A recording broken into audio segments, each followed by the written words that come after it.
If money disappeared tomorrow, it wouldn't vanish with a bang, but with a slow, grinding unraveling that most people wouldn't recognize until it was too late. The first signs would feel like inconvenience, not catastrophe.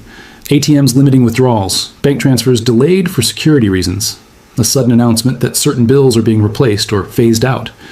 History shows us that financial collapse rarely arrives as a single dramatic event. It's a process, a chain reaction where trust evaporates before the currency itself does. And once trust is gone, money is nothing but paper and pixels. We have seen this story before, in ancient empires and modern nations, in both developed and developing economies. The question isn't if it can happen again, but whether we would even recognize it in time to protect ourselves. To understand what happens when money disappears, you first have to understand what money actually is. It's not the coins in your pocket or the numbers in your bank account. At its core, money is a shared belief, a collective agreement that this token, whether metal, paper, or digital, can be exchanged for goods and services. When that belief is strong, a single slip of paper can move armies, feed cities, and build skyscrapers. When it breaks, no law, no government decree, no central bank policy can restore it overnight. This was as true in the Roman Empire as it was in Zimbabwe in the early 21st century. The fall of Rome didn't just happen on the battlefield, it happened in the mints, when silver coins were debased so heavily with base metals that they became little more than worthless discs. Bread sellers started demanding payment in kind, wheat, oil, even chickens, because they no longer trusted the coins. Once the currency stopped functioning as a store of value, the empire's economy fractured. Fast forward to Weimar Germany after the First World War, where inflation spiraled into absurdity. In 1923, prices doubled every few days. People were paid twice a day so they could rush to spend their wages before they lost value. Banknotes in the millions became worthless before they could be spent. Entire wheelbarrows of cash were traded for a loaf of bread. Money didn't just disappear physically. It disappeared in the one place that matters, the mind. The financial system had collapsed because the belief in its currency had dissolved. And without that belief, all the wealth people thought they had saved was gone in an instant. In Zimbabwe's hyperinflation in the 2000s, the government printed $100 trillion bills. Think about that. A number so large it sounds like satire, yet it bought barely enough groceries for a few days. The notes themselves became curiosities for foreign collectors, worth more as souvenirs than as currency.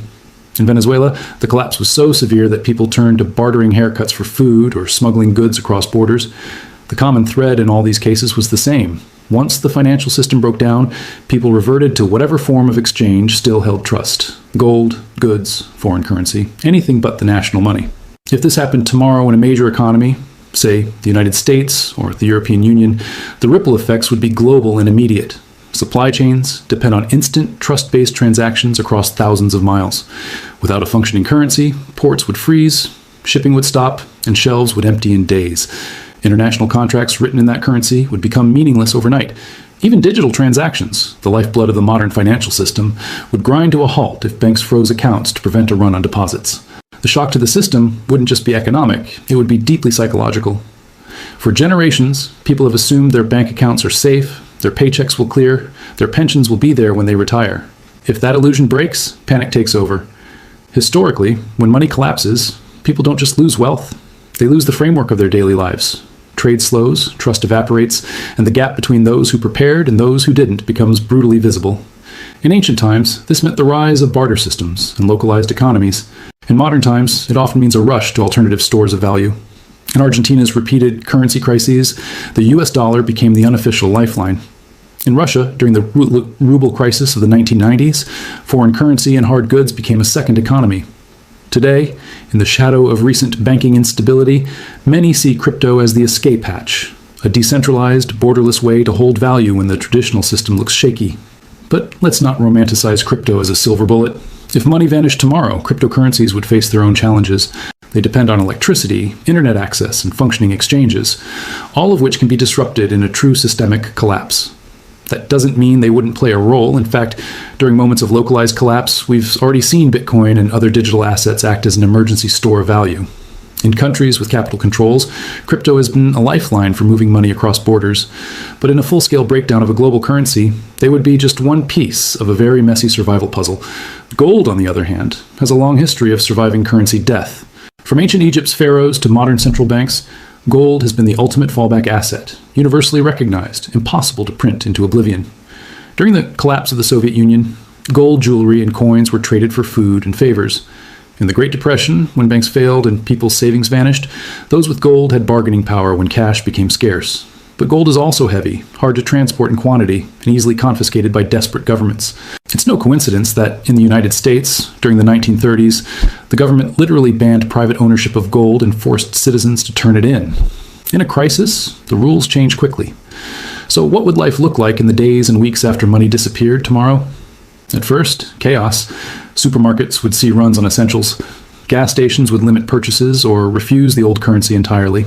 Small-scale barter networks would spring up. A mechanic trading repairs for food, a farmer swapping vegetables for medicine.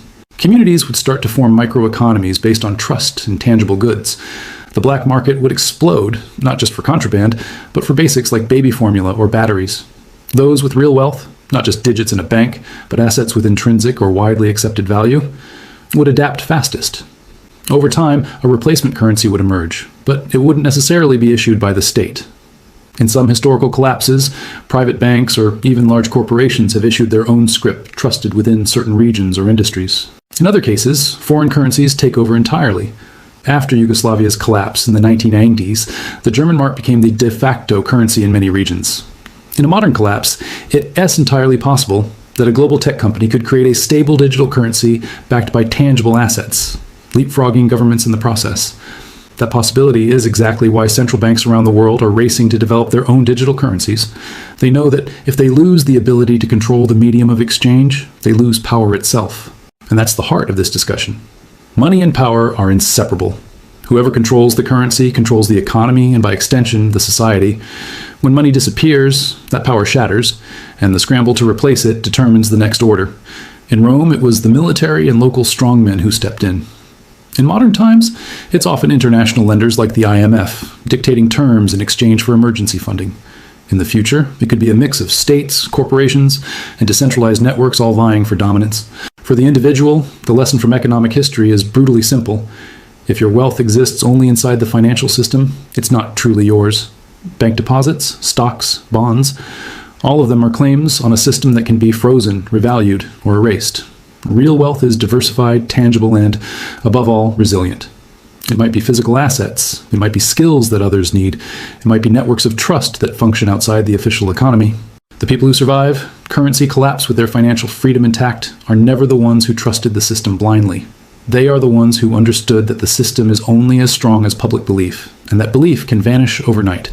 If money disappeared tomorrow, most people would still wake up thinking the world was normal, until they tried to buy bread, fill their car, or pay rent. The smart ones would already have seen the signs: mounting debt levels, inflation outpacing wages, central banks losing control, political instability, eroding trust. The financial historian's job, my job, is to make sure you see those signs before it's too late. Because history doesn't just tell us that money can vanish. It tells us exactly how it happens, and what survives when it does. And the ultimate irony? When the dust settles, when a new system rises from the ruins, those who kept their real wealth will find that the world has been reset, and the game has started again, with new rules, new winners, and the same old human nature driving it all. If this gave you a new perspective on how fragile the financial system really is, don't just nod and move on. Think about what wealth means in your life. Think about what you could trade, build, or hold that would still have value if the numbers in your account vanished tomorrow. Because money is only an idea, and when the idea dies, you'll want something real in your hands. Hit subscribe. History has the answers. I'll show you where to look.